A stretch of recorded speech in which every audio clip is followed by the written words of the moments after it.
প্রথমবারের মতো আন্তঃমহাদেশীয় ক্ষেপণাস্ত্র প্রকল্প উন্মোচন করল তুরস্ক। চীন, রাশিয়া, যুক্তরাষ্ট্র সহ হাতে গোনা কয়েকটি দেশের কাছে রয়েছে ইন্টারকন্টিনেন্টাল ব্যালিস্টিক মিসাইল বা আইসিবিএম। সংক্ষিপ্ত এই তালিকায় প্রবেশ করতে যাচ্ছে আঙ্কারাও।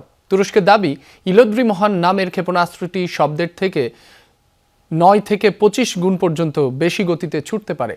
পাড়ি দিতে পারে 6000 কিলোমিটার, অর্থাৎ পুরো ইউরোপ এবং এশিয়া ও আফ্রিকার বিস্তীর্ণ এলাকা চলে আসবে তুরস্কের মিসাইলের আওতায়।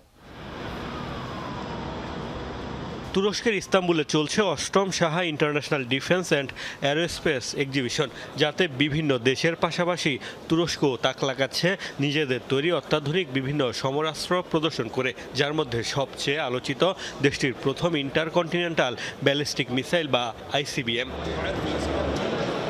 চীন, যুক্তরাষ্ট্র, রাশিয়া, উত্তর কোরিয়া সহ বিশ্বের গুটি কয়েক দেশের কাছে রয়েছে আন্তঃমহাদেশীয় ক্ষেপণাস্ত্র। সাহা এক্সপোতে আইসিবিএম প্রকল্প উন্মোচনের মাধ্যমে সংক্ষিপ্ত সেই তালিকায় প্রবেশ করছে তুরস্ক। নতুন এই আলোচিত ক্ষেপণাস্ত্রের নাম ইলদ্রিম হান, যা তৈরি করেছে দেশটির প্রতিরক্ষা মন্ত্রণালয়ের R&D সেন্টার। তুরস্কের দাবি, তাদের এই নতুন চমক হাইপারসনিক গতিতে, অর্থাৎ শব্দের 9 থেকে 25 গুণ দ্রুত ছুটতে পারে। তরল জ্বালানি চালিত 4 ইঞ্জিনের মিসাইলটি 3000 কেজি পর্যন্ত ওয়ারহেড বহনে সক্ষম। ইলদ্রিম হান ক্ষেপণাস্ত্র অতিক্রম করতে পারে 6000 কিলোমিটার দূরত্ব। এটি হতে যাচ্ছে তুরস্কের সমর ভান্ডারের সর্বোচ্চ পাল্লার মিসাইল।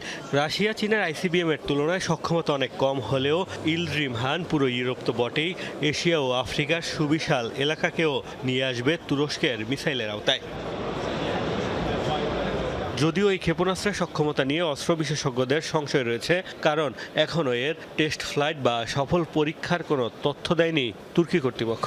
এছাড়া এটির বাণিজ্যিক উৎপাদন কবে শুরু হবে সেটিও স্পষ্ট করা হয়নি। মোস্তফা মাহমুদ, যমুনা নিউজ।